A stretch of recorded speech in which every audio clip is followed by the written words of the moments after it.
Hello there, lovely people, it's Alex from Nintendo Life here, and welcome back to Ask Alex, the show where you ask me your burning Nintendo questions, and I do my very best to answer them.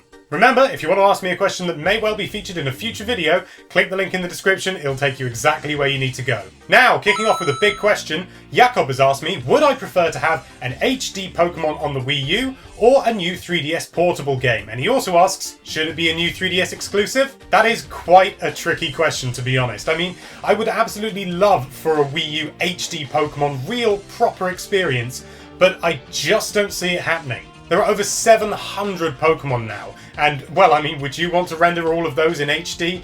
I know I certainly wouldn't. It'd take forever. As much as I would love to see an HD Pokémon game on the Wii U, I just don't see it happening. It's just an unholy amount of work. I suppose a Pokémon Stadium-style game on the Wii U isn't that out of the question, but you still have to render all of those Pokémon, and it's just so much work. As such, I reckon it's probably going to be another 3DS game.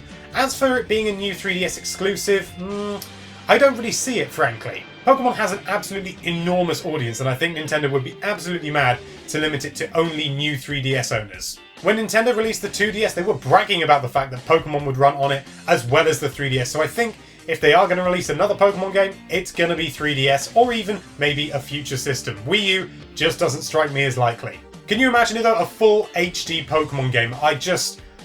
It would be too good, we wouldn't be allowed it. Quickfire questions now, and Stephanie has asked me, should we take the fact that there's been no European Xenoblade Chronicles X Direct as a sign that we're going to be getting in 2016 as opposed to 2015? To be honest, I think it strengthens the idea of having a simultaneous North American and European release date, and I'll tell you why. Nintendo Directs are split up into two when there's different information in there, but as we only got one, I'd say it's probably going to be the same information. As such, I reckon 2015 is still looking promising. Jeff has asked me, will the port on the bottom of the Wii U gamepad ever be used for anything? For anyone who doesn't know what I'm on about, it's basically this thing here. Now, you've got these two contacts here that are used for charging, but this bit in the middle, so far it's done nothing.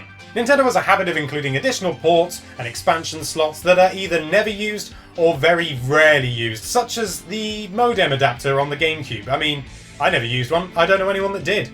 I think it's primarily to cover themselves in case they come up with any new ideas. I mean, if Nintendo did want to create a new peripheral, they could. They don't have to release a new gamepad or some sort of crazy sort of add-on to it. They just release the peripheral. It's as simple as that. And finally, Miguel has asked me, do I think Nintendo will lead the video game market again?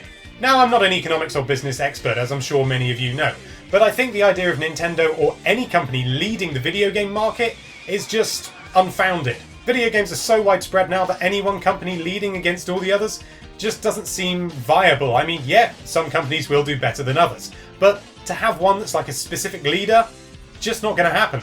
If it does, then fair play to whichever company manages to lead the market like that. I hope it's Nintendo, but we'll just have to see, if it even happens. Thank you so much for watching. If you like this video, then why don't you lead the market on subscribe buttons, ours primarily, and be sure to check out nintendolife.com for all sorts of lovely Nintendo related content. Thank you again for watching, bye bye.